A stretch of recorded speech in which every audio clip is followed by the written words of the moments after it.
इकराम एक जगह से गुजरे, एक जगह पे उन्होंने रुकने का इंतजाम किया, खैमा लगाया, पूरी रात सूरे मुल्क की तिलावत की आवाज आती रही। सैयद साहब सुबह को ये मामला जब बारगाह रिसालत माम में हाजिर हुआ, आपने फरमाया वो एक कारी कुरान की कब्र थी, वो कुरान पढ़ने वाले की कब्र थी, उसी के पास तुम इल्म न होने की वजह से वहीं पे तुम आराम फरमा हो गए थे आप लोग। और वो जो कुरान की आप तिलावत सुन रहे थे वो दरअसल वही थे जो आलम बरज़ख में पढ़ रहे थे।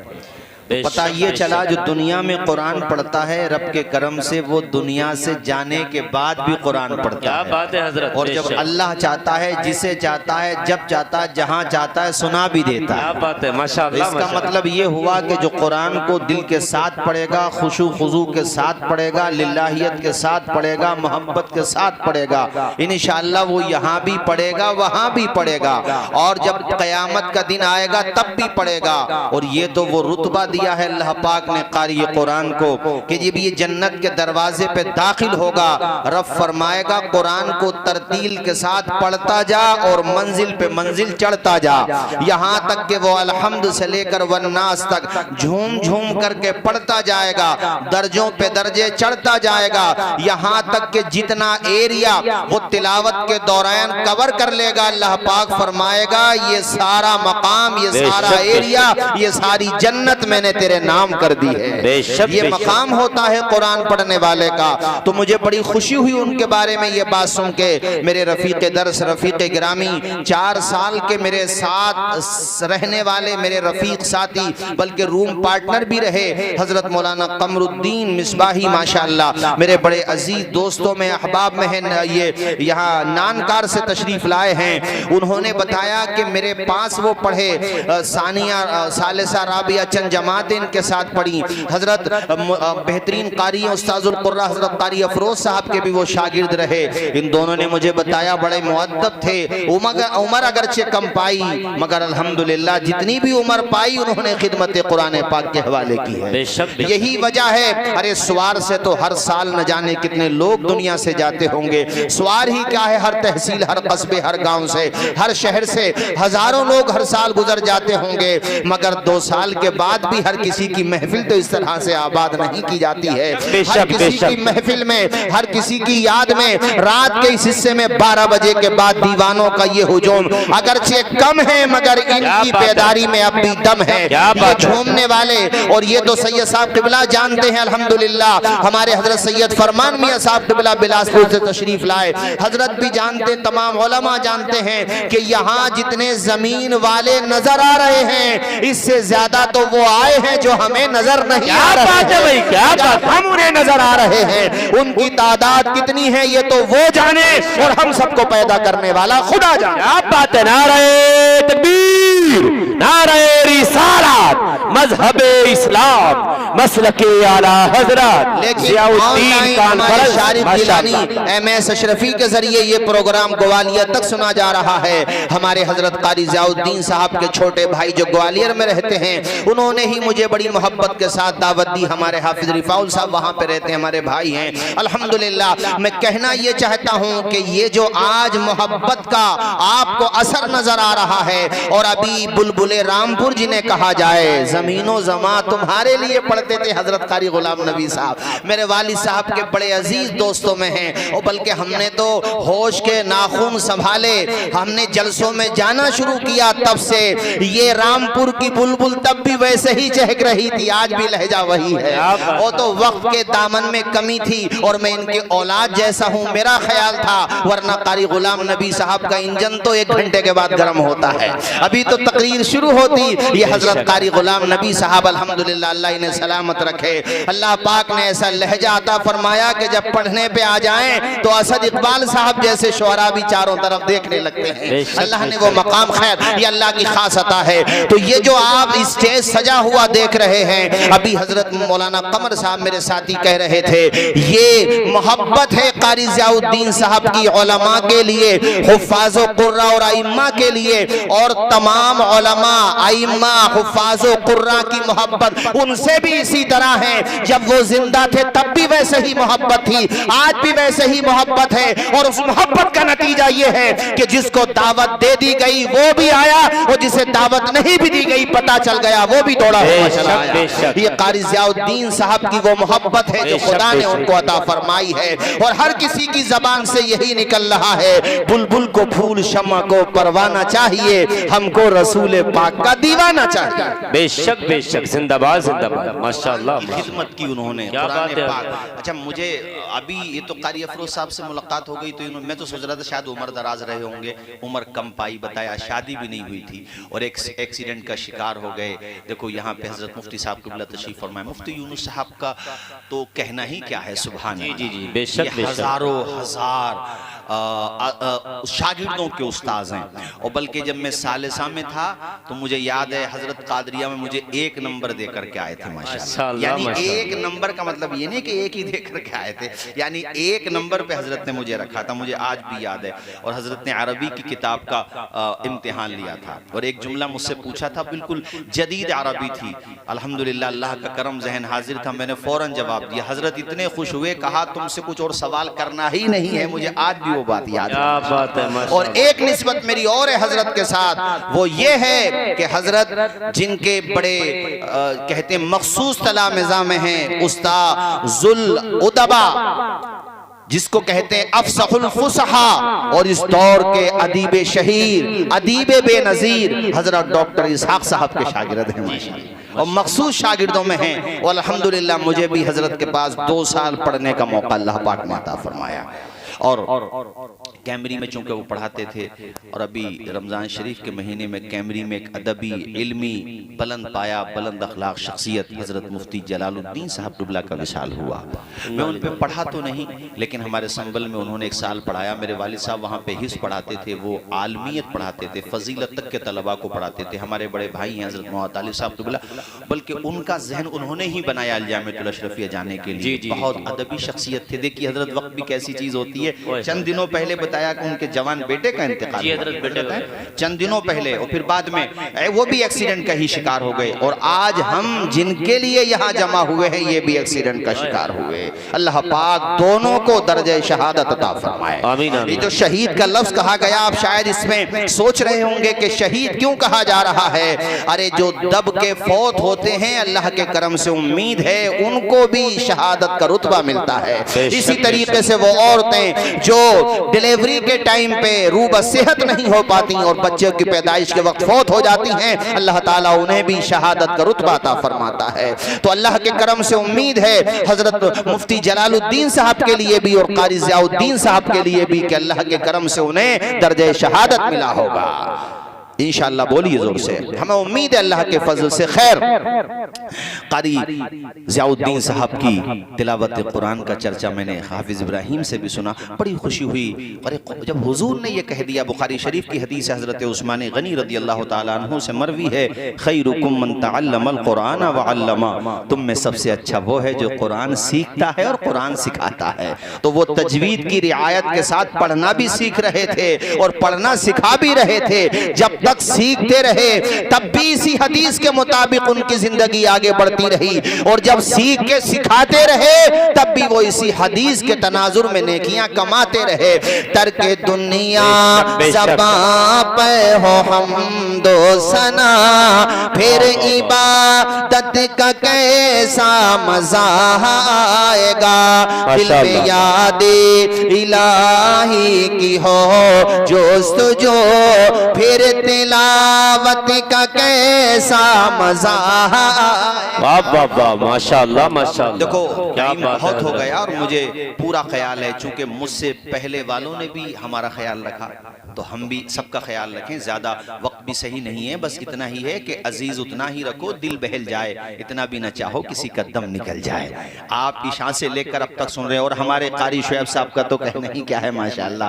ये महबूबुन नुज़मा है माशाअल्लाह, महबूबुल उलमा है, हर दिल अजीज़ नाज़िम है। और काज़ी शहर रामपुर हज़रत अल्लामा सैयद मुफ्ती फैज़ान मियाँ साहब भी बहुत पसंद करते हैं। उस दिन माशाअल्लाह हज़रत के उर्स में मिले, उनके वालिदे गिरामी हज़रत सैयद शाहिद मियाँ अलैहि रहमा के उसमें मिले माशाअल्लाह। और कल भी इंशाअल्लाह, कल कौन सी जगह है प्रोग्राम जहां पर है?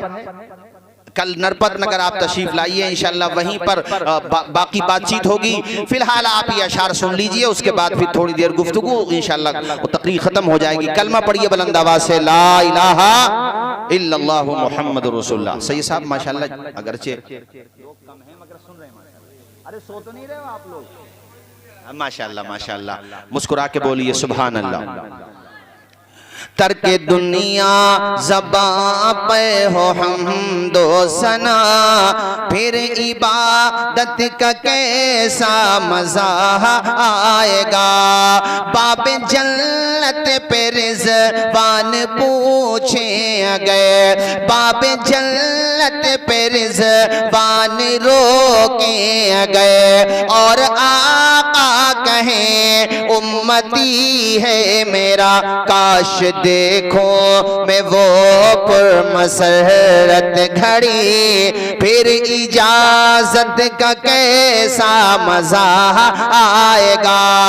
हमको बतला गए हैं ये इब्ने अली, हक पे कायम रहो मौत से ना डरो, हक पे कट जाए मैदान में गालिब आ गए, फिर शहादत का कैसा मजा आएगा। हजरात ज्यादा देर नहीं, बस इतना मैं बता दूं आपको कि देखो मौत एक दिन सबको आना है, कोई दुनिया में हमेशा रहने के लिए नहीं आया है। सिर्फ एक ही जात है जो मौत से पाक है, कुल्लु मन अलैहा फान, सबको फना होना है। वयबका वजहु रब्बिका ज़ुल जलाली वल इकराम, बाकी रहने वाली जात सिर्फ और सिर्फ अल्लाह ताला की जात है। चार बड़े फरिश्ते हैं, जिब्राइल, मिकाईल, इज़राइल, इसराफील, फाइनली इन्हें भी मौत का मजा चखना है। यानी चारों फरिश्तों को जिनकी उम्रें इतनी हैं कि कैलकुलेटर जवाब दे जाए, मगर उन्हें भी एक दिन मौत का जायका चखना है। हमेशा रहने वाली ज़ात, एक बात बुनियादी तौर पे याद रखिए, जिसकी इब्तिदा है उसकी इंतहा भी है। यानी जिसकी शुरुआत है ना, उसका एक एंड भी है। जाहिर सी बात है, ये तो लॉजिक बात भी है, जहन में भी आती है। जिसकी शुरुआत होगी एंडिंग भी होगी, सिर्फ खुदा है जिसकी ना इब्तिदा है ना इंतहा है। वो हमेशा है, हमेशा रहेगा। देखो मैं एक चीज समझाऊं आपको, ये आप मेरे हाथ में रुमाल देख रहे हैं, है ना? एक सिरा सीधे हाथ में है, दूसरा बाएं हाथ में है। सीधे हाथ वाले सिरे को समझ लो दुनिया में आना, पैदाइश, और इसे समझ लो दुनिया से जाना, मौत। तो ये दोनों सिरे इंसान के हाथ में है ही नहीं, किसी भी मखलूक के हाथ में नहीं है। जिन्नात हो, फरिश्ते हो, हाथ में है ही नहीं। क्या मतलब? यानी न आना इंसान के इख्तियार में है और न जाना इंसान के इख्तियार में है। मेरी बात समझ आ गई आपको? आने में भी कुछ ये थोड़ी नहीं है कि पूछा जाता हो कि भाई आपको भेजा जाए तो कहाँ भेजा जाए, वरना तो हर आदमी कम से कम ये सोचेगा कि मैं करोड़पति के घर में पैदा हूँ। सोचेगा नहीं सोचेगा? लेकिन कोई इख्तियार नहीं है, उसको पता ही नहीं है मैं कहाँ जा रहा हूँ, किसके घर जा रहा हूँ, कुछ नहीं। आने में कोई इख्तियार है ही नहीं, और जाने में भी कोई इख्तियार नहीं है कि कोई ज्यादा पावरफुल है तो वो स्टे ले ले के साथ 2 दिन के बाद बेटी की शादी है, उसके बाद मेरी मौत आ जाए। नहीं, 2 दिन छोड़ो, 2 लम्हे का भी तुम्हें इख्तियार नहीं दिया गया है, एक लम्हे का भी इख्तियार नहीं दिया गया है। नमरूद, फिरौन, शद्दाद, हामान, अगर दौलत और ताकत की बुनियाद पर मौत को टाला जाता तो आज भी मिस्र के तख्त पे फिरौन ही बैठा हुआ होता। अगर ताकत की बुनियाद पर मौत को टाला जाता तो नमरूद नहीं मरता, मच्छर के जरिए उसकी मौत नहीं आती। मतलब ये हुआ कि दुनिया में इंसान को कितनी ही ताकत मिल जाए, वो ताकत हकीकी ताकत नहीं है, आरजी ताकत है। एक दिन हर किसी को दुनिया छोड़ के जाना है, उम्र बरको शरार है दुनिया, बहुत बेएतबार है दुनिया। जिंदगी नाम रख दिया किसने, मौत का इंतजार है दुनिया। ठीक है, कोई बात, सबको मरना है एक दिन, कोई दुनिया में हमेशा रहने के लिए नहीं आया, एक दिन सबको जाना है। अल्लाहु अकबर। हजरत अल्लामा सैयद किफायत अली काफी के वो अशार इस मौके पे मुझे याद आते हैं कि जब आपको तख्ते तार की तरफ लेके जा रहे थे, आपसे आपकी ख्वाहिश पूछी गई, आखिरी कोई आपकी तमन्ना हो तो बताएं। आपने उस मौके पे इतना प्यारा पैगाम दिया कि पूरे जहान में छा गया। कितना टाइम गुजर गया, कितना वक्त गुजर गया, मगर आज भी जब उनका नाम आता है तो उनके कहे हुए, उनके लिखे हुए अशार सबकी सतह दरिया ज़ैन पे उभर करके आ जाते हैं। आप दुनिया से जा रहे थे मगर जमाने वालों को ये पैगाम दे रहे थे, कोई गुल बाकी रहेगा ने चमन रह जाएगा, कोई गुल बाकी रहेगा ने चमन रह जाएगा, पर रसूलुल्लाह का दीने हसन रह जाएगा। हम सफीरो बाग में हैं कोई दम के चहे चहे, हम सफीरो बाग में हैं कोई दम के चहे चहे, बुलबुलें उड़ जाएंगी सोना चमन रह जाएगा। अतिल सो कम ख्वाब की पोशाक पे नाज़ान हो, अतिल सो कम ख्वाब की पोशाक पे नाज़ान हो, इस तने बेजान पर खाली कफन रह जाएगा। अल्लाह अल्लाह, कोई दुनिया में हमेशा नहीं रहेगा मेरे भाइयों। हमसे पहले वाले भी यही सोचते थे कि हम नहीं मरेंगे, आज हमारा आलम भी यही हो गया। अमली एतबार से लगता ही नहीं है जैसे हमें मौत आएगी। हमसे पहले वाले कहाँ पहुंच गए, कल को हम भी वहीं पहुंच जाएंगे। मिर्जा नसरुल्लाह बैग करके चीफ जस्टिस थे इसके अपने इलाहाबाद हाई कोर्ट के, 1903 की बात है। तो उनकी कब्र है वहीं इलाहाबाद ही में है, इंग्लिश में लिखा हुआ उनकी कब्र पे, मगर उसका तर्जुमा यह है कि मेरी कब्र देखने वालों होश के नाखून लो, होश में आओ, मेरी कब्र को देख के गुजर मत जाओ, मुझे देखने वालों ये सोचो कि आज मैं जहां पर हूं कल को तुम भी यहीं पर आ जाओगे। और उस पे ये भी लिखा हुआ है आज तुम जहां पर हो एक दिन मैं भी वहीं पर था, मैं वहां से यहां आ गया तो तुम वहां से यहां क्यों नहीं आओगे। मेरे तो कलम की रोशनाई से बड़े बड़े अच्छों का कलेजा पिघल जाता था, पित्ता पानी हो जाता था, मगर मुझे कोई कलम नहीं बचा सका, मुझे कोई डॉक्टर तबीब नहीं बचा सका, मुझे कोई गवर्नमेंट नहीं बचा सकी। अगर गवर्नमेंट मौत से ही बचा लेती तो जितनों के हाथों में गवर्नमेंट है, दुनिया कहीं भी जाए वो सबसे पहले अपना इलाज करते हैं मौत का। वो तो मौत का इलाज नहीं है तो देश बेचे दे रहे हैं लोग। और इस वक्त तो दुनिया एक ऐसे पागल आदमी के अंडर में चल रही है, मगर उसे भी पता चल गया कि दुनिया किसी के अंडर में नहीं है। हाँ, याद रखो शद्दाद को 12 साल लगे थे जन्नत बनवाने में, जो दुनिया में जन्नत बनवाई थी। कितने साल लगे थे बोलो? टॉप के उसने अरे उस जमाने के इंजीनियर कह लो, बेहतरीन नहरें, दरख्त, जो भी जन्नत का तस्वुर था सब उसने जमीन पे उतारने की कोशिश की। अच्छा, इंसान है बेवकूफी, ताकत नहीं मिलती है तो कहता मिल जाए तो तेरा शुक्रगुजार बन जाऊंगा, और जब मिल जाती है तो सबसे पहले नाफरमान यही बनता। मतलब जब नहीं होगा तो ऐसा लगेगा जैसे कितना नेक बन जाएगा मिल जाए तो, और जब मिल जाता है तो खुदा को भूल जाता, देने वाले को भूल जाता। मगर साथ साथ में ना उसे ये भी याद रखना चाहिए कि अल्लाह अगर करोड़पति बनाना जानता है तो कटोरापति बनाना भी जानता है। नहीं बोलोगे भाई जोर से? 12 साल लगे, और जब 12 साल के बाद वो जन्नत को देखने गया तो दरवाजे पे पहुंचा था, अंदर नहीं पहुंचा था। आ गए हजरत मलकुल मौत, दबा दिया टेंट हुआ, और उनसे कह रहा इतनी मोहलत तो दो कि मैं अंदर जाके देख लूं। मोहलत नहीं मिली, पता ये चला सुबह मगरूर को वो शाम भी कर देता है, शोहरतें करके खत्म गुमनाम भी कर देता है। वक्त से आंख मिलाने की हिमाकत न करो, वक्त इंसान को नीलाम भी कर देता है। तुम्हारे, कोई बात नहीं बैठो सुकून से, तुम्हारे आज जो धड़कने जिंदगी जो सांसें बाकी हैं इसका शुक्र अदा करो, है सजदा किया करो। अब हज़रत रमजान शरीफ चले गए, मैंने अभी इत्तेफाक से मैं घर पे ही था, चूंकि बाहर ही ज्यादा रहना होता है, या फिर घर पे भी होता हूँ तो शहर में ज्यादा रहना होता है, तो मैं घर पे था ईद वाले दिन। ईद के बाद जो दूसरा दिन आया यानी परसों जो गुजरा, तो फजर की नमाज में मैं गया तो सिर्फ एक सफ थी, जबकि अल्हम्दुलिल्लाह मेरी बस्ती में अच्छे खासे नमाजी, और रमजान में पूरी मस्जिद लबालब होती थी। मैंने कहा बताओ ये 1.5 सफ बची होगी, यानी रमजान चले गए तो जमात की फर्जियत भी चली गई गोया के मुसलमानों के यहाँ हैं। वो कहते वो सिनेमा की तरफ भागते हुए जाएंगे, कैसे दौड़ेंगे, मोटरसाइकिल पे 10-10 मोटरसाइकिल पे कैसी बेहुरमती करेंगे। यानी गैर मुस्लिम भी देखें तो शर्मा जाएं कि कल तक जिनके टोपी दाढ़ी जिनकी पाकीज़गी की लोग कस्में खाते थे, अब क्या हो गया रमजान निकल गए तो। अरे तुमने जिस तरह रमजान में मस्जिदों को आबाद रखा, बाकी के 11 महीनों में इसी तरह से इबादत करते, नेक बनते, झूठ नहीं बोलते, सच बोलते, लोगों को खाना खिलाते, सबके काम में आते, पेशानी खुदा की बारगाह में झुकाते, तो रब्बे काबा की कसम मैं दावे के साथ कह सकता हूं मौजूदा दौर के दिन रात बदल सकते हैं, मुल्क के फिक्र नजरियात बदल सकते हैं, तुम बदल जाओ तो हालात बदल सकते हैं।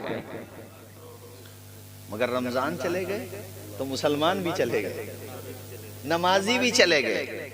इसी बात का तो गम होता है कि रमजान का महीना जाएगा तो मुसलमान भी चला जाएगा हैं। अब ना रमजान रोजे तो छोड़ो, अब नमाज पढ़ने तक तैयार नहीं है। मेरे अजीज दोस्त, रोजे भी दरअसल उन्हीं के हैं हकीकत में जिनके ऊपर रोजों का असर हुआ।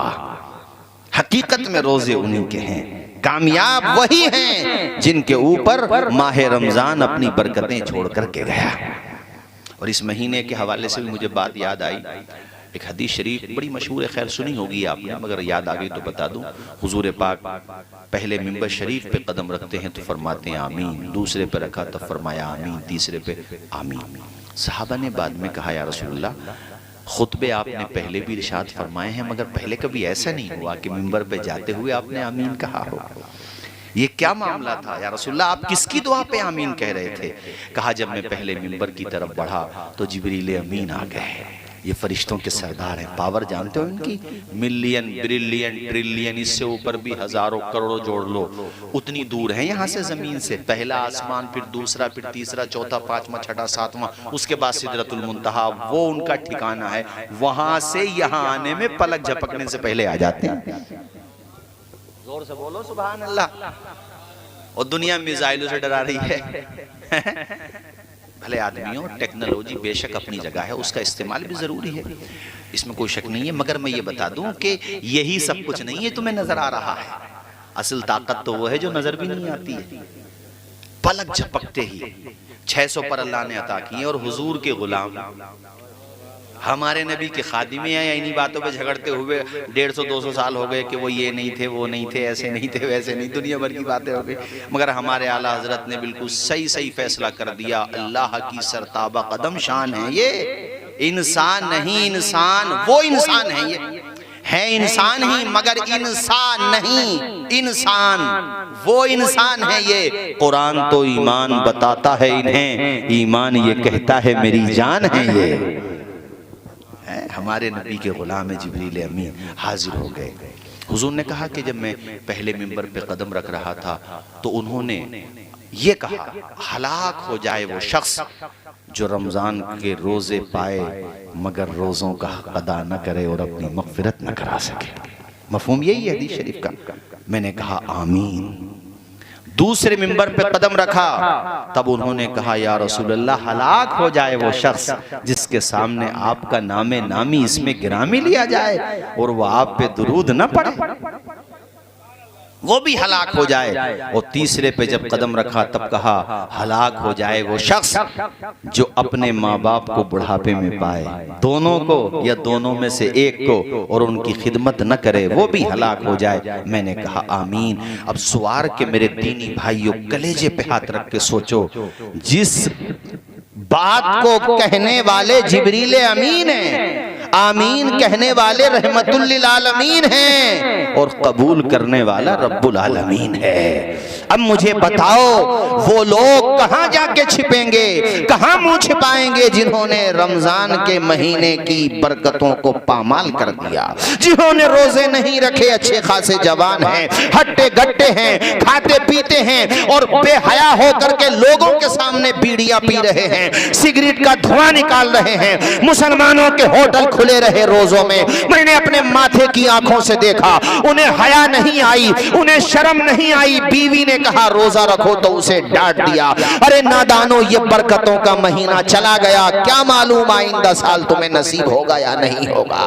कहते हैं कि रोजा रखेंगे तो कमजोर हो जाएंगे, हड्डियां वीक हो जाएंगी। नादानो, तुम जवान हो के रोजे नहीं रखते। अपने मोहल्ले, अपनी बस्तियों, अपने शहरों के उन बूढ़ों को देखो जिनके बाल सफेद हो गए, हड्डियां कमजोर हो गई, 70 साल की उम्र हो गई, 80 साल की उम्र हो गई, न उन्होंने रोजा छोड़ा है, न उन्होंने तरावी छोड़ी है, न उन्होंने नमाजें छोड़ी हैं, न उन्होंने तहज्जुद के सजदे छोड़े हैं, न अव्वाबीनो इशराक छोड़ी है। उन्होंने इबादत ऐसी की है कि जवानों तुम्हें होश आना चाहिए। उन बूढ़ों ने साबित कर दिया, ए जवानों, रोजा बदन की ताकत से नहीं रखा जाता, रोजा तो ईमान की ताकत से रखा जाता।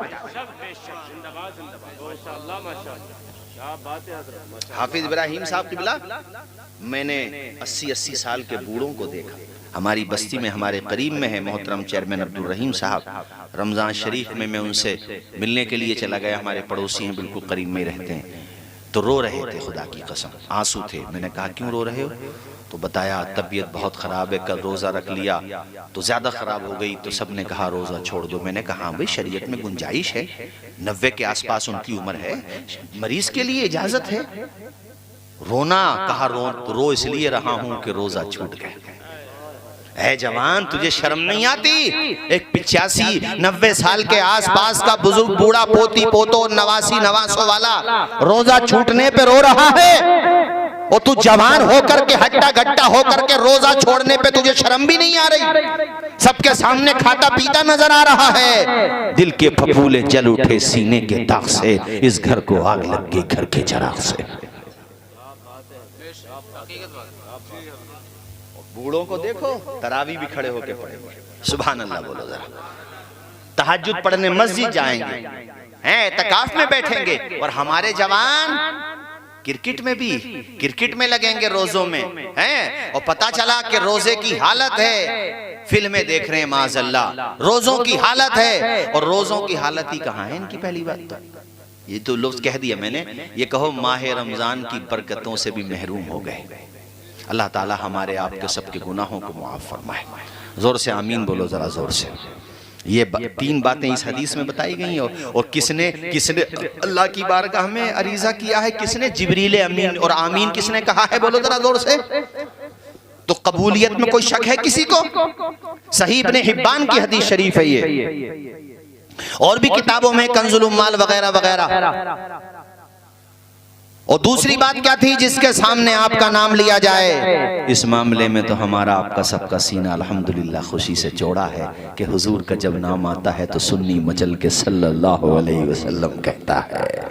हमारे जलसे जब ख़त्म होते हैं तो हम मुस्तफ़ा जाने रहमत पे लाखों सलाम पढ़ते हैं, और तकरीर जब शुरू होना होती है तब भी हम दुरूद पढ़ते हैं, और जब तकरीर ख़त्म करते हैं और जलसा ख़त्म होता है तब हम लाखों सलाम पढ़ते हुए नजर आते हैं। हमारे ज़ुबैर रज़ा माशाअल्लाह, अल्लाह इन्हें सलामत रखे, मेरे छोटे भाई जैसे हैं माशाअल्लाह, बहुत अच्छा पढ़ते हैं, बरेली शरीफ से तशरीफ लाए हैं। भाइयों तकरीर ख़त्म कर दूँ या 10-15 मिनट और बोल दूँ? ज़रा बोलो, ज़बरदस्ती वाला मामला तो नहीं है? पता नहीं चल रहा तुम तकरीर करने के लिए कह रहे हो या ख़त्म करने के लिए कह रहे हो? करें तकरीर और थोड़ी देर 10-15 मिनट और सुनो, जरा मचल के बोलो सुभान अल्लाह। और तीसरी बात क्या थी? जो बुढ़ापे में माँ बाप को पाए, आए हाय हाय हाय, कलेजा फटता है जो नौजवानों के हालात देख, बहुत बहुत बुरे हालात हैं। दोस्तों के पास जाने का टाइम है आप लोगों के पास, बिजनेस के लिए भी टाइम ही टाइम है, पिकनिक के लिए भी टाइम है, लेकिन बूढ़ी माँ के पास बैठने के लिए 2 मिनट भी नहीं है। अरे तेरी बीवी भी किसी माँ की बेटी ही तो है। क्या तेरी बीवी को तेरी बीवी की माँ ने माँ का अदब नहीं सिखाया? और अगर सिखाया तो सिर्फ अपने ही सिखाया, अपने शौहर की माँ का अदब नहीं सिखाया। ये सबसे कह रहा हूं पूरे भारत में जहां तक मेरी आवाज जाए, और भारत के अलावा भी जहां तक लोग नेट के जरिए सुने, देखो शादी के बाद तुम्हारी जिम्मेदारी और बढ़ जाती है। बीवी का भी हक अदा करना है, उसके माँ बाप को भी तकलीफ नहीं पहुंचाना है, मगर इसका मतलब ये नहीं है कि उनकी बातों में इतने अंधे और बहरे हो जाओ कि तुम्हें अपनी माँ की ममता नजर ही नहीं आए। उनका रूठ जाना तुम्हें रुठा दे, उनका समझा देना तुम्हारा गुस्सा बढ़ा दे। एक बात मैंने बड़ी अच्छी पढ़ी पिछले दिनों कि वो घर फिर सुकून का नहीं रहता, उस घर में फैमिली को सुकून नहीं मिलता जिस घर में माँ बाप को औलाद का मूड देख के बात करना पड़े। पॉइंट नोट करो दोस्तों, मैं जो कह रहा हूं, यानी माँ बाप को औलाद का मूड देख के बात करना पड़े। अब इसको ऐसे कह लो कि माँ बाप को डर लगे औलाद से कि मैं ये कह दूं तो कहीं ये भाग ना जाए, मैं ये कह दूं तो कहीं ये नाराज ना हो जाए। यानी यार वो घर ही क्या रहा जिसमें माँ बाप अपनी बात को सीने में दफन कर लें और फिर वो बीमारी की शक्ल बन जाए, यानी वो टेंशन की शक्ल बन जाए। वो घर रहा, अरे उसमें संगे मरमर भी लगवा दो तो उसमें सुकून नहीं मिलेगा। घर वो अच्छा है कि तू 40 साल का हो गया, 50 साल का हो गया और तेरी बूढ़ी माँ 90 या 100 साल की है, वो तुझे डांट भी दे तो पलट के जवाब नहीं दे। घर वो अच्छा है। हजरत घर वो अच्छा है कि 80 साल का बूढ़ा बाप 50 साल के बेटे को डांट दे मस्जिद के गेट पे तो पलट के जवाब नहीं। कई पली खून बढ़ जाएगा अब्बा का, है कलेजा बढ़ जाएगा, सुकून मिलेगा, डांट तो देगा मगर बाद में कहेगा औलाद अल्लाह पाक ऐसी ही दे सबको जैसी औलाद खुदा ने मुझे अता फरमाई है। कलेजा उसका खुश हो जाएगा, दिल पाक पाक हो जाएगा। डांट दे पलट के जवाब नहीं, अब्बा है। ये क्या बात हुई कि बचपने में 4 बेटे थे, 5 थे, आज भी हैं, अल्लाह उम्र में बरकतें दे भाई, 6 हैं। बचपने में सब कहते थे अम्मी भी मेरी अब्बा भी मेरे, अम्मी भी मेरी अब्बा भी मेरे। अब क्या बात हो गई शादी के बाद कि 5 के 5, 6 के 6 बेटे, 8 के 8, लट के लट, सब कह रहे हैं ना अब्बा मेरे ना अम्मा मेरी। सबने पार्टीशन कर लिया, ये जमीन मेरी, मेरे बच्चों की, मेरी बीवी की, ये दुकान मेरी, मेरे बच्चों की, मेरी बीवी की। 5 के 5 की जबान में से 4 बेटे थे, 4 की जबान में से 3 थे, 2 थे, 4 थे, 8 थे, बास के माशाल्लाह 10 बेटे थे। किसी ने ये भी कह दिया होता कि सब चीजें बाद में सबकी हैं, सबसे पहले हम सब माँ बाप के हैं।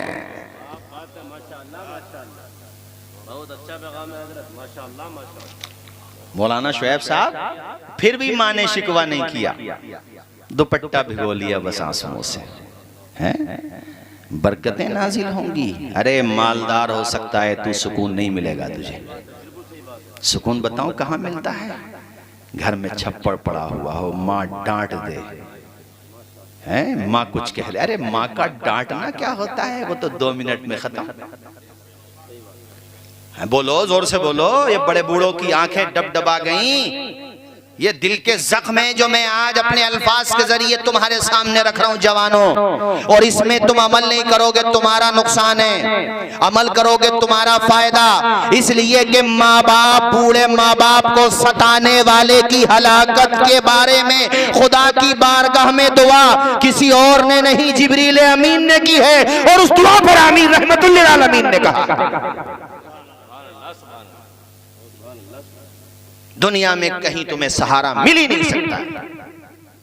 और एक हदीस और सुन लो, हुजूर फरमाते हैं सल्लल्लाहु अलैहि वसल्लम, हर गुनाह की सजा मरने के बाद मिलती है। औ कमा क़ाल रसूलुल्लाह, मफ़हूम हदीस है। ये कह लो कि क़यामत में मिलेगी या बाद वफ़ात मिलेगी, हर गुनाह की सजा। मगर माँ बाप की नाफरमानी ऐसा गुनाह है कि उसकी सजा वहां तो मिलेगी ही, दुनिया में भी अल्लाह पाक देता है, इल्ला ये कि वो माफ कर दे, करीम है वो। मगर आम उसूल यही है। अच्छा मुफ्ती साहब को बुलाइए, मैंने देखा भी है जिन लोगों ने अपने माँ बाप को सताया, रोटियां नसीब नहीं हुई, फिर उनको जलील हो गए। हाँ, ज्यादातर ये देखा गया है, ऐसा भी होता है भाई उनकी औलाद अच्छी निकल आती है, मगर 90% में अपने तजर्बे की रोशनी में कह रहा हूं। और अगर बेटा बेटी ये देखें कि हमारे अब्बा हमारी दादी से, हमारे दादा से बहुत डरते हैं भाई। तो वही चीज उनके जहन में बैठ जाती है। एक बात कह दूं, इजाजत दो तो, रमजान का महीना गुजर गया तो तुम कब्रिस्तान पे जाने का सिलसिला मत रोकना। अपने छोटे छोटे बच्चों को उनके दादी दादा यानी तुम्हारे अम्मी पापा, तुम्हारे वालिद और वालदा, उनकी कब्र पे बच्चों को लेके जाओ। कल को जब वो जवान हो जाएंगे, शादियां हो जाएंगी, और अगर तुम्हारी मौत कातिबे तकदीर ने उनसे पहले लिखी है तो वो भी अपने बच्चों को तुम्हारी कब्रों पे लेकर के जाएंगे। औलाद को इतना तो सिखा दो, वरना तुम बिजनेसमैन की पूंछ बन के लटकते रहना, कोई तुम्हारी कब्रों पे नहीं जाएगा मरने के बाद। इतना तो हो यार, तो तुम्हारे बेटे तुम्हारे लिए जाके कुरान पढ़ दें। कारी ज़ियाउद्दीन के लिए क्यों बैठे हैं यहाँ? और कारी ज़ियाउद्दीन की नेकियां और उनकी तिलावत कुरान की बरकतें, क्या ये आपको नजर नहीं आ रही हैं कि मैं 10 मिनट की नियत से बैठा था और आधा घंटा होने को है, ना मेरा हटने जी चाह रहा, ना तुम्हारा हटने जी चाह रहा। मुझे हाफिज इब्राहिम साहब मेरे बड़े भाई हैं, ये माशाअल्लाह मेरे वालिद साहब के शागिर्दों में हैं। इन्होंने, आपने तो मुझे बताया भी नहीं, बल्कि क्योंकि इतनी बात नहीं हो पाई। ये उनके छोटे भाई हैं ना कारी ज़ियाउद्दीन साहब के, क्या नाम है आपका? अब्दुल कादिर। ये ग्वालियर में आप ही रहते हैं ना? ग्वालियर में कौन से वाले भाई रहते हैं? अच्छा अच्छा, हाँ ये दूसरे भाई, कई भाई हैं माशाल्लाह आप हैं। और आपका नाम क्या भाई? अब्दुल कादिर। और आपका? हिलाल। माशाल्लाह। कितने भाई हैं आप लोग? 6 भाई हो आप? 6 के 6 भाई हैं, एक फोत हो गया ना, 5 बचे अब, 7 थे, 6 भाई हैं। भाई हो तो फिर आप जैसे ही कि 2 साल हो गए, और मुझे उम्मीद है कि इंशाल्लाह आप अपने भाई भी फिर भाई होता है, वरना 1 आध साल जिक्र हुआ खत्म कर देते हैं। लेकिन माशाल्लाह। अच्छा, वालिद साहब हैं आपके? अरे माशाल्लाह। अच्छा, कारी याकूब साहब आप हैं? अच्छा, कारी याकूब साहब, हाँ नहीं मैं, अच्छा माशाल्लाह, हाँ तो ये होता है माशाल्लाह। कारी याकूब साहब आपने बहुत अच्छा घर का माहौल, घर की तरबियत, और आपने अपने मुझे इन्होंने बताया कि मगरिब की इशा की नमाज पढ़ी थी। कौन सी नमाज पढ़ी थी? रामा बुजुर्ग में। कहाँ पढ़ी थी नमाज? घर पे तशरीफ लगे थे अपने वहां पर, है माशाल्लाह। और इन्होंने मुझे बताया कि इतना प्यारा कुरान शरीफ पढ़ते थे। हमारे संबल में कई लोग बड़े बहुत अच्छा कुरान शरीफ पढ़ते हैं माशाल्लाह, जब पढ़ते हैं। लेकिन मुझे ये कहते हुए किसी तरह का कोई तरद्दुद नहीं है, आज अगरचे वो दुनिया से चले गए हैं, मगर अपने माँ बाप की मग़फ़िरत का सामान करके गए हैं। मुझे मौलाना कमर साहब शायद चले गए, वो बता रहे थे, मेरे साथी हैं, कि बड़े मुअद्दब थे, उम्र कम पाई थी मगर बड़ा अदब करते थे। और मैं आज ये भी कह दूं कि बेशक माँ बाप की मौत से औलाद वीरान हो जाती है, मगर जवान बेटे के जनाजे को उठा के बाप की भी कमर टूट जाती है। बेशक 2 साल हो गए, मगर मैं हजरत कारी याकूब साहब के हवाले से, हालांकि मेरी बात नहीं हुई है, मगर मैं ये बात कह सकता हूँ कि आज भी जब उनका तसव्वुर इनके ख्याल व फिक्र की राहों में आता है तो मैं समझ सकता हूँ इस चीज को, मगर मैं इनको सब्र की तलकीन इसलिए करूंगा कि कारी याकूब साहब, खुदा ने जितनी उम्र लिखी थी वो पूरी करके गए, मगर उन्होंने अपनी उम्र को जाया नहीं किया, उन्होंने अपनी जिंदगी को बर्बाद नहीं किया, उन्होंने अपनी मताए हयात को बेहुदा लग फहश कामों में नहीं गुजारा, बल्कि कारी ज़ियाउद्दीन साहब ने इसम बा मुसम्मा बन के दिखा दिया। मौलाना याकूब साहब ने नाम ही ज़ियाउद्दीन रखा, दीन की रोशनी, और ऐसी रोशनी बने कि मिंबर और मेहराब की रोशनी बन गए। आज भी अल्हम्दुलिल्लाह उनका जिक्र हो रहा है, लोग अल्हम्दुलिल्लाह झूम रहे हैं, और हमें उम्मीद है कि हम यहाँ झूम रहे हैं, वो आलम बरज़ख में झूम रहे हैं।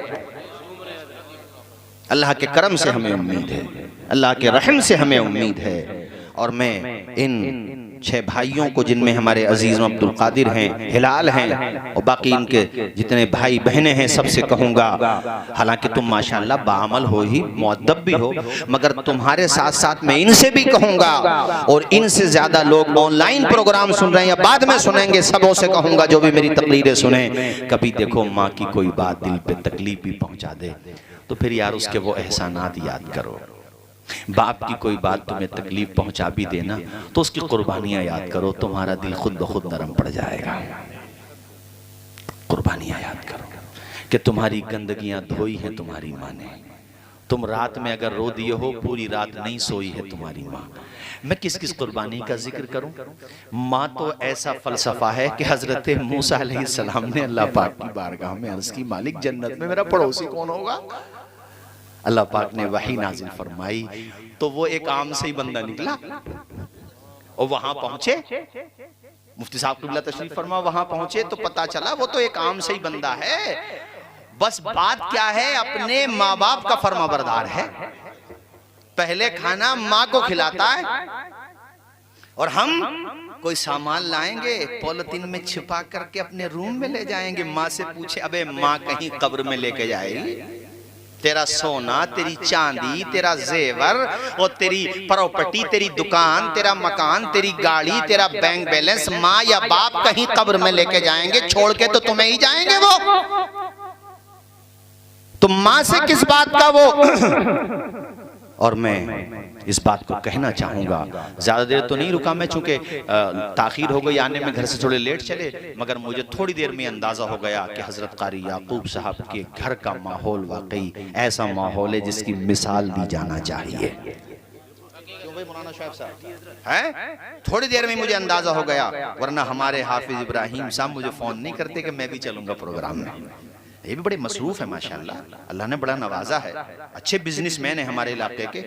लेकिन जब इनका ही फोन आया, फिर उधर हमारे हाफिज रिफाउल साहब का फोन आया, जब मैं यहाँ आया तो मैंने उस्ताजुल असातिज़ा हजरत मुफ्ती यूनुस साहब क़िबला को यहाँ पर पाया। मेरा दिल बड़ा खुश हुआ। मेरे अजीज दोस्तों, मैं सिर्फ ये कहना चाहता हूँ, जवानों अपने माँ बाप की कदर करो, उनकी इज्जत करो, हैं उनकी दुआएं ले लो, और उनकी दुआएं जिसे मिल जाती हैं दुनिया की कोई ताकत उसका बाल भी बीका नहीं कर सकती। कुछ नहीं होता है उसे जिसे माँ बाप की दुआएं मिल जाए। अरे हम तो फख्र के साथ कहते हैं कि आज माइक पे दो लफ्ज बोलने की जो सलाहियत है, इसमें खुदा की कसम मेरा कुछ भी कमाल नहीं है। मैं तो इस लायक भी नहीं कि स्टेज पे आके बैठ सकूं, मैं तो इस लायक भी नहीं कि आप मुझे अपने दरमियान बिठा लो। ये जो कुछ भी है आज, ये मेरे माँ बाप की दुआओं का नतीजा है। असातिज़ा की जूतियां सीधी की हैं, उसका नतीजा है। खुद से चलकर नहीं ये तर्ज़े सुखन आया है, पांव दाबे हैं बुजुर्गों के दफन आया है। जो हकीकत है वो यही है। आप इसको तवाज़ो पे महमूल ना करें। मैंने जो बताया ये सच्चाई है। माँ बाप की दुआएं लो, उनका अदब करो। हाँ, बात यहाँ से निकली कि औलाद का मूड देखना ना पड़े माँ बाप को। नहीं, तुम जो है 50 साल के भी हो गए, जवान औलाद हो गई तुम्हारी, और तुम्हारे माँ बाप जिंदा हैं, तब भी ना हो, बल्कि तुम्हें ही उनका मूड देखना पड़े। जुमला समझ में नहीं आया? यानी माँ बाप तुम्हारा मूड ना देखें कि मैं ये कहूंगी तो बेटा नाराज। नहीं, तुम ही ये सोचो कि अम्मी का मूड कैसा है, तब बात करूं।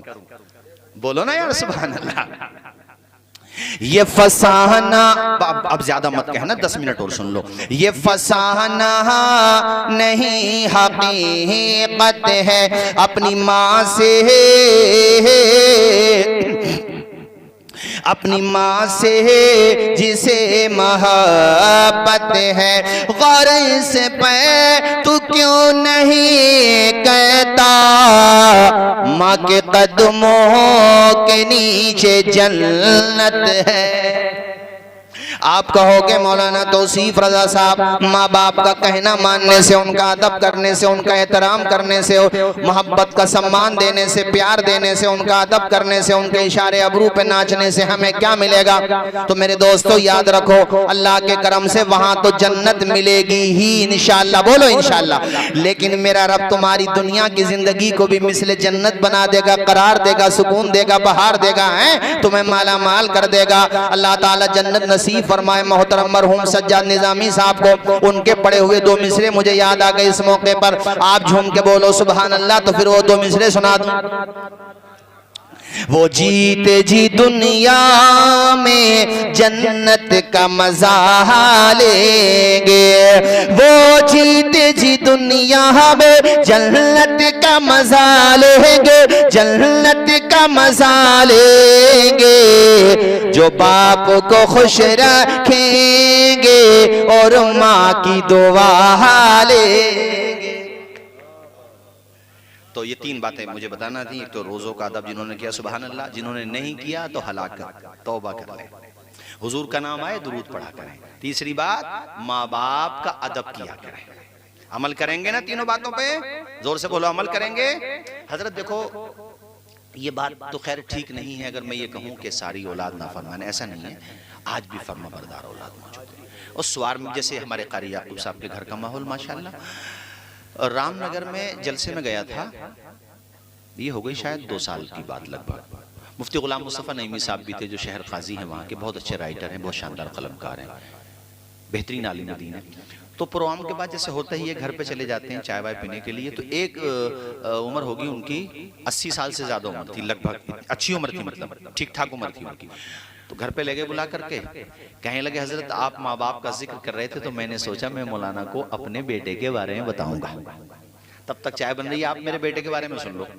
मैंने सोचा अल्लाह जाने क्या बताएंगे, निगेटिविटी बताएंगे या पॉजिटिव बातें बताएंगे, अल्लाह जाने। खैर कहने लगे दिल्ली में जॉब करता हजरत, इतना फर्मा बरदार है, बाल बच्चों वाला है, बड़ा बेटा या बेटी कही ये तो याद नहीं रहा चूंकि 2 साल पुरानी बात हो गई।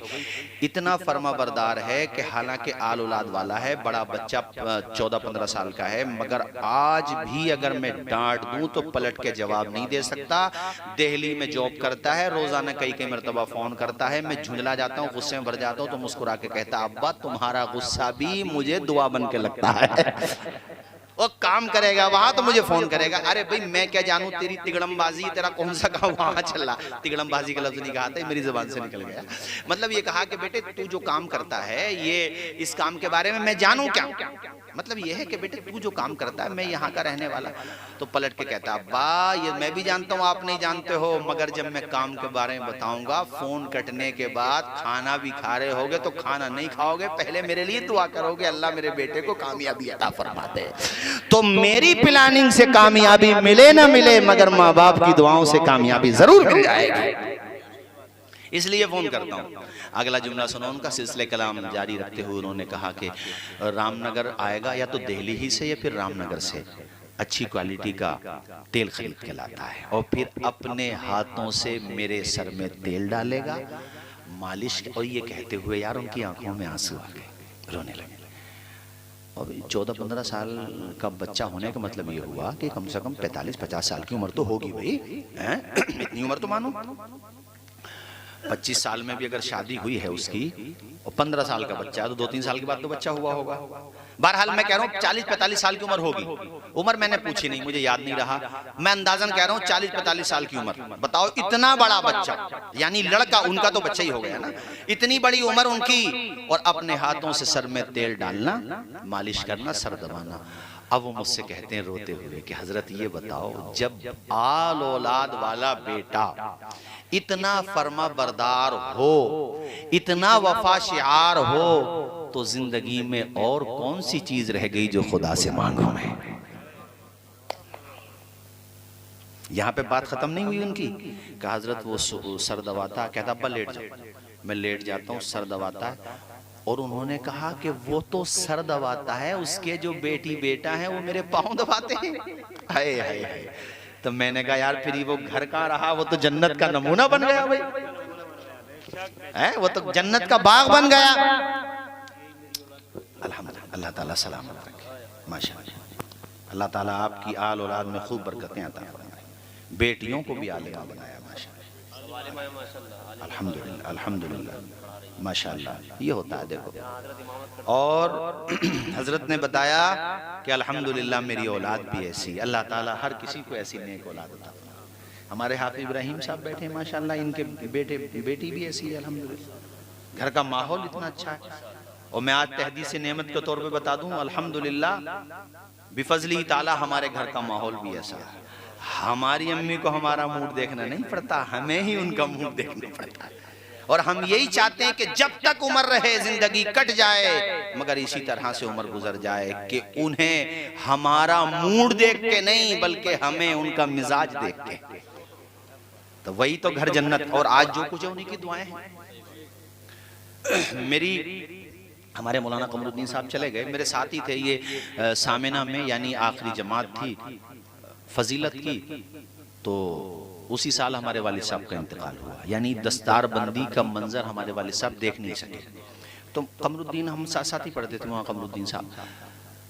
खैर बल्कि ये मुझे छोड़ने भी आए थे आजमगढ़ तक। बहुत गम का वो मौका था और बड़ी परेशानियों का दौर था। खैर सब अल्लाह ताला परेशानियाँ दूर करता है। वो बता रहा हूँ कि हमारे वालिद साहब मरज़ विसाल में, यानी मरज़ विसाल उसे कहते हैं वो तबीयत ख़राब होना जिसके बाद फिर बंदा ठीक ना हो सके, तो उसमें वो बड़ी दुआएं करते थे मेरे लिए। मैं ये मानता हूँ कि उन्हीं की दुआएं और मेरी वालदा की दुआएं, मेरे असातिज़ा की दुआएं। उसके अलावा मैंने जो जुमले बोले ना, उसको ये मत सोचना मौलाना साहब छोटा बन के, मैं सच्ची बात कह रहा हूँ। मैं इस लायक हूँ ही नहीं कि मैं तकरीर कर सकूँ जो बात है, मगर ये सिर्फ और सिर्फ माँ बाप की दुआओं का नतीजा है। खुदा का करम है कि माँ बाप को दुआएं देने की तौफीक भी अल्लाह अता फरमाता है ना। तो अभी मौलाना याकूब साहब ने ये जुमले कहे तो मुझे घर की अपनी बात याद आ गई। हमारे मौलाना याकूब साहब फरमा रहे हैं कि अल्हम्दुलिल्लाह हजरत मेरी औलाद भी ऐसी ही है, और मैं दुआ करूंगा कि इनकी औलाद की औलाद भी ऐसी हो, उनकी औलाद की औलाद भी ऐसी हो, इनकी नस्लें आबाद हो जाएं, और इनकी तरफ से, अपनी तरफ से, हम सब की तरफ से मैं मदीने के ताजदार की बारगाह में इस्तिग़ासा करूंगा, मेरी आने वाली नस्लें तेरे इश्क ही में मचलें, उन्हें नेक तुम बनाना मदनी मदीने वाले।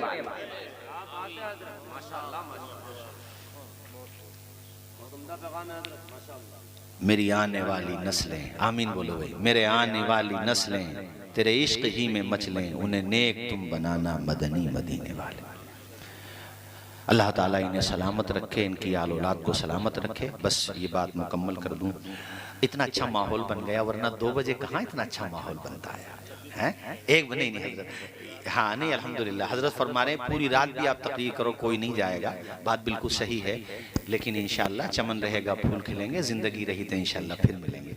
अब तो आपसे रिश्ता हो ही गया है अल्हम्दुलिल्लाह, एक ईमान का रिश्ता, एक जज्बात का रिश्ता हमारे वालिद साहब के साथियों में। अच्छा माशाअल्लाह, कारी हामिद अली साहब के आप शागिर्दों में हैं?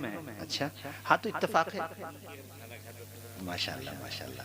ये तो जिस गांव से आए हैं रावा बुजुर्ग, वो वाकई में बुजुर्ग है, वो रावाबाद में है, बुजुर्ग पहले। मुफ्ती यूनुस साहब क़िबला, शायद आपकी तशरीफ आवरी नहीं हुई है, बड़ा बेमिसाल हमारे पूरे जिला संबल में विलेजेस में जलसों का माहौल अगर किसी विलेज ने, किसी करिया ने बनाया तो उसका नाम रावा बुजुर्ग है। कोई शख्सियत बड़ी शायद ही ऐसी हो जिसके कदम वहां नहीं पहुंचे। इनसे पूछ लो जुबैर साहब से, शायद ही उस्ताजुल कुर्रा हजरत कारी हामिद अली साहब ने एक जमाने तक वहां पढ़ा, मेरे वालिद साहब वहां पढ़े भी, कारी गुलाम नबी साहब भी वहां पढ़े, और बस्ती वाले ऐसे बेमिसाल हैं, कारी याकूब साहब के साथियों में आप भी वहां पढ़े, बस्ती वाले ऐसे जिसको भी खाना खिला दिया गोया कि उसे अपना बेटा बना लिया घर वालों ने, और जो उनकी हम उम्र थे जैसे हाफिज इब्राहिम साहब तो उन्हें भाई बना लिया। अल्हम्दुलिल्लाह वो बस्ती, अल्लाह उस बस्ती को नजरे बस से बचाए। आज भी वहां पर 2 शानदार इदारे चल रहे हैं। एक हजरत मौलाना असनाद साहब पढ़ाते हैं एक मदरसे में, और दूसरे में कौन है इस वक्त? अच्छा वो अब आएंगे इंशाल्लाह।